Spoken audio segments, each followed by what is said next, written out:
Lord of the campfire, telling of his horrors, lost in the woods with the madman and the stars. Don't laugh at the tale heard when he calls him. The legend is beware the madman Mars. The legend is beware the madman Mars.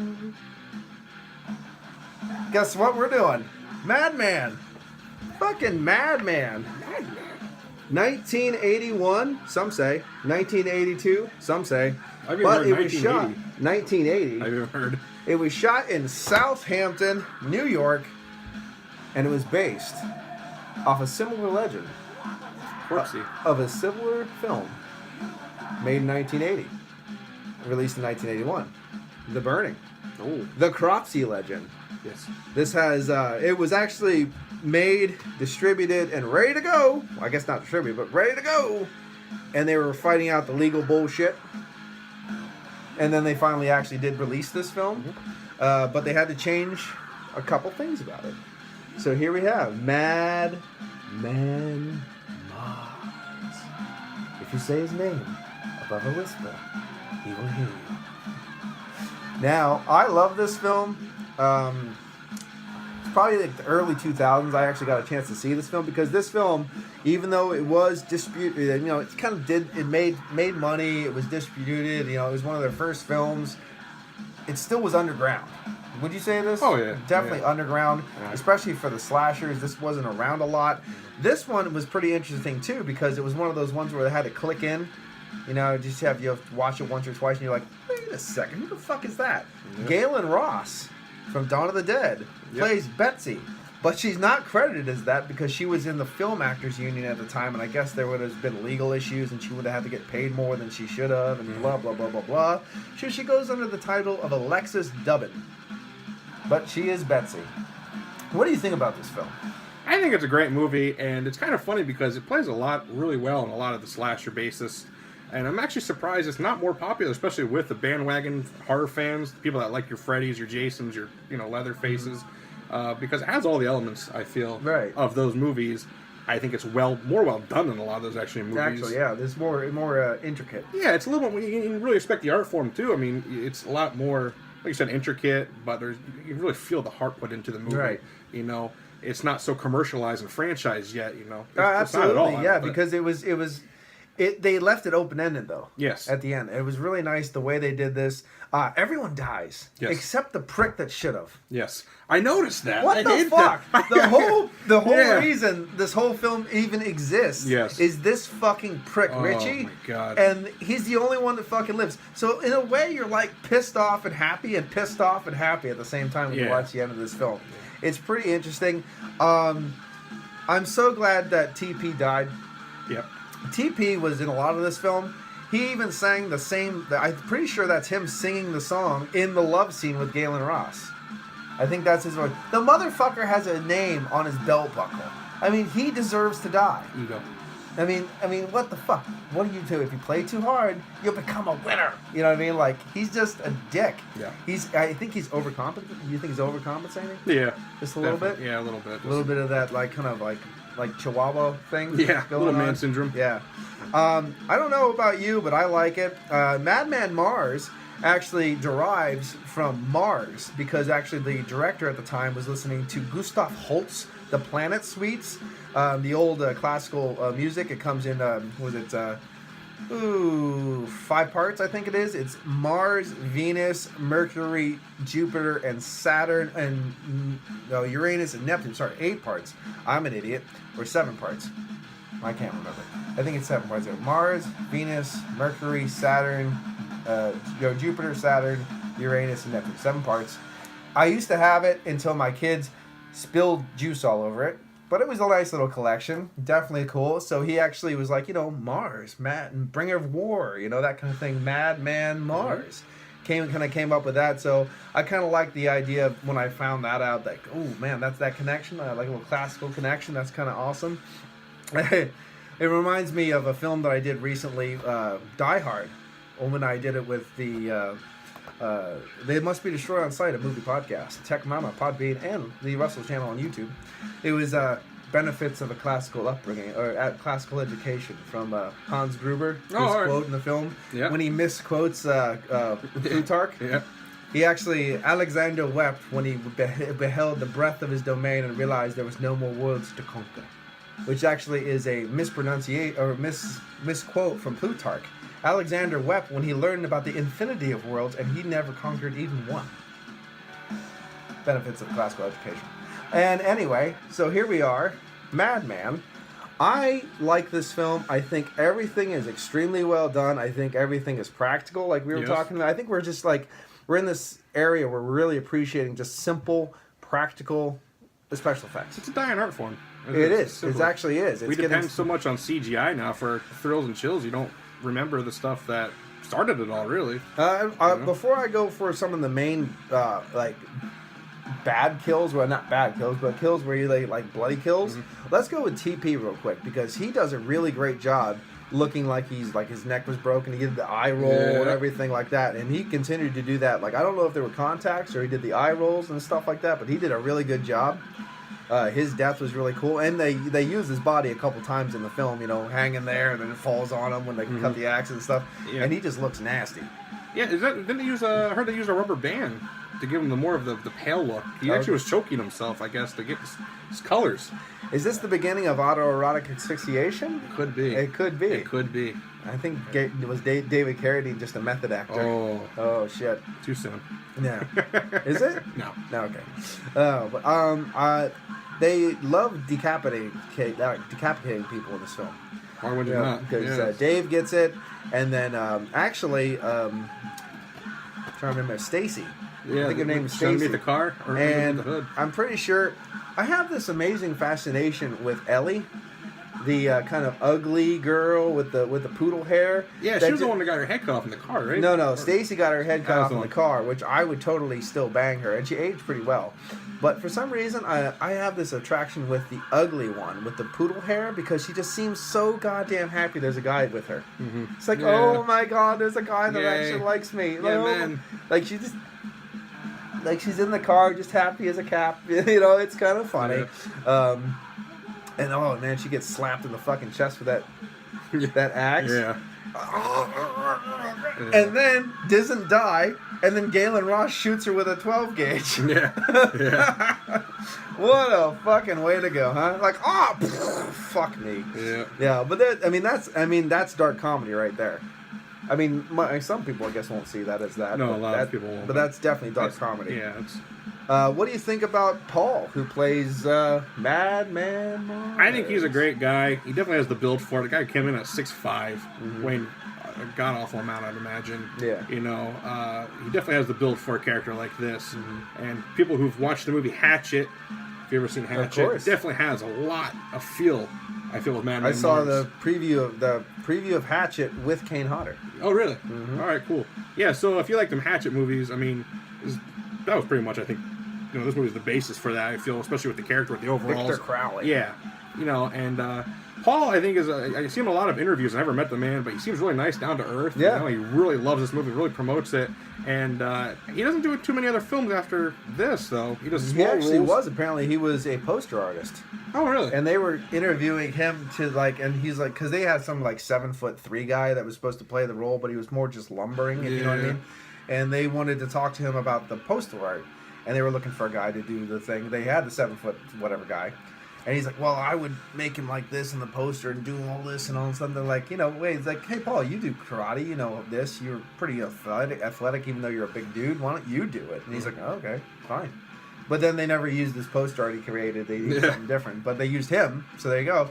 And his son was born while filming this. Yes. And actually, credits at the end go to, special credits to blah, blah, blah, him. They say there's photos that surfaced of him actually in the hospital holding his newborn child. In the makeup, In the makeup. And they said he rushed into the hospital and said he needs maternity, and everyone kept no, because he was in blood. Yeah, blood. They said, no, you need emergency. And they're like, no, I need maternity. God damn it. Yeah. But I haven't seen the pictures of him holding the son, but I think that'd be pretty cool. No, I haven't either, but definitely if we can find something. Google's amazing. Google's the main thing. You can actually find fake pictures of Lily Munster in lingerie. So you can do anything. Yeah, why not? Well, whatever. Yeah, I like this film quite a bit. I think it's a good start for our Slasher Sunday series. I agree.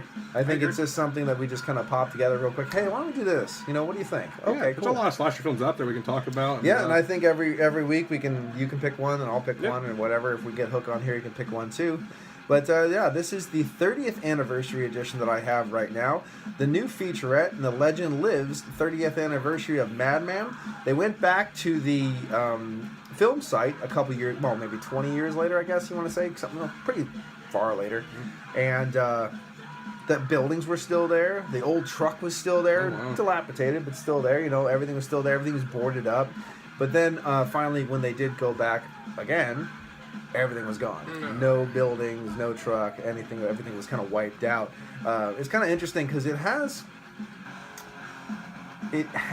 as a guy who didn't watch a lot of the behind stories growing up, just watched it, you don't realize that it's sand, sea, sedge grass a lot of times because they did it right on South Beach. South Beach is not temporary woods, like what we would consider woods. Yeah. You know, it's not mountains, woods, this and Yeah. that. It's sand. There's rocky sand, stuff like that, you know, sparse vegetation. This actually had some pretty interesting shots where it looked a lot deeper and a lot thicker and a lot more dense and dispopulated. Yeah, I read they even went through and painted the leaves green. Yeah, because it was filmed in it. they actually got so far into production, but the leaves were falling off the trees, and Yeah. it was getting so barren that they were like gluing leaves back Yeah. to the trees and painting them green. It's like, you could have just started a little early. Yeah. I'm just saying. I thought that was funny. I never heard of anyone ever wanting to do that. But the only thing that I can know that is close to what you just said right there is in Ravenous. I don't know, did you ever hear Yeah. that story in Ravenous? Oh, no, I don't know about the Oh, story. the story in Ravenous is they went to Prague, which Prague is beautiful apparently, and it looks a lot like the Western Sierra Nevadas. I mean, it certainly fooled me. And they were like, yep, guaranteed it'll snow like a motherfucker. Don't worry about it. It always snows here. You'll have lots of snow to film. They filmed for 2 weeks without a flake, without a fucking flake. I'm like, where's all this goddamn snow? So they laid pillows all through the woods and put leaves over them to make it look like patches of snow. And it looks great. I mean, it does. That's awesome. That's a major film release, and they're putting pillows and blankets and stuff through the woods to make it look like there's snow laying on the ground. I love it. I love shit like that. That life hack crap. I just absolutely adore it. So, overall, I like the film. I love the song. I love the story. I love the campfire. I like the fact that they didn't have that like boogity woogity face kind of come out of the darkness of the campfire. It was just a simple campfire story, real creepy. The scene where Madman is actually hiding in the tree and just comes down, I just love. I think the atmosphere about this movie. This film's a little dark, but it gives you that, your mind filling in all the blanks. That has good atmosphere. Yeah, the atmosphere to this is good. I love the axe and the stump. Yeah. You know, and then Madman just comes and breaks it out, kind of demonstrating, you know, how much he's going to fuck people up, you know, how strong he is. Yeah. Yeah, just the backstory, everything about it. I mean, I understand the guy's probably, the trachea is ruined. I mean, he was hanging there. Obviously, he's not going to be, they're not trying to portray him as a zombie. They're just trying to portray him as a guy that lost his humanity, you know, and became bestial in his own way. But what do you think about the grunts and groans and grumbles and that he does? It's a little cheesy, if you ask me. I think it's a little too much. cheesy. It is. It is to me, you know. But that seems to be the selling point with Paul, especially at these cons and stuff. He goes these horror cons.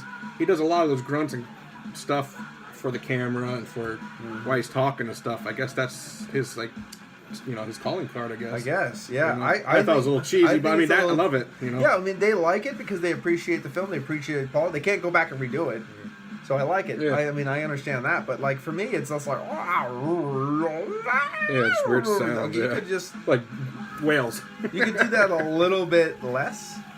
You know what I mean? Like, and like he did move. It's kind of weird. I mean, like when he left the house, he's like, like he's like galloping in a way. But at the same time, I understand he's in a fucking hurry. Yeah, I get it. I noticed some of the scenes too where he's walking, where just his feet's kind of goose stepping like a Nazi. Yeah, it's kind of like, and it's like in that little classic scene where you can see him from the back, and I'm like, boy, you look really fucking awkward. I don't know, something about that.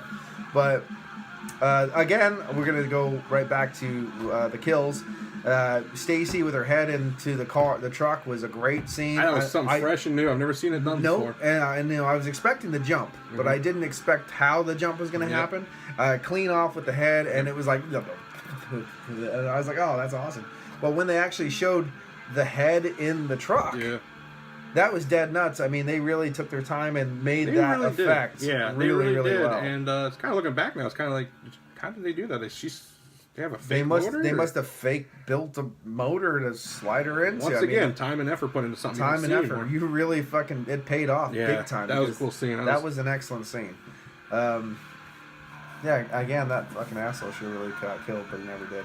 Yeah, I heard there's a rumor going around that Paul's son actually is writing and directing the sequel, and it's going to star Paul Ehlers. Oh, yeah? As Madman. Slightly Madder Man. Yeah, Slightly Madder Man, because they kind of left it open for a sequel. Oh, absolutely. I mean, it's dead nuts open. I mean, like, because I love the idea, that last scene with all the victims lined up, and it starts getting smoky, but then he's like, oh, like a horror. Yeah, right. And I'm like, oh, you're not as scary as I thought. I just want to hug him, maybe. He's kind of like a teddy bear, like an evil. Maybe it's like, the Teddy Ruxpins, like when the battery's running low, and he's that like, is some sinister. And, today's kids will never know about that. No. Some evil, slow, dead battery Teddy Ruxpin. Yeah, play some doom metal from Teddy Ruxpin and see how worship Satan.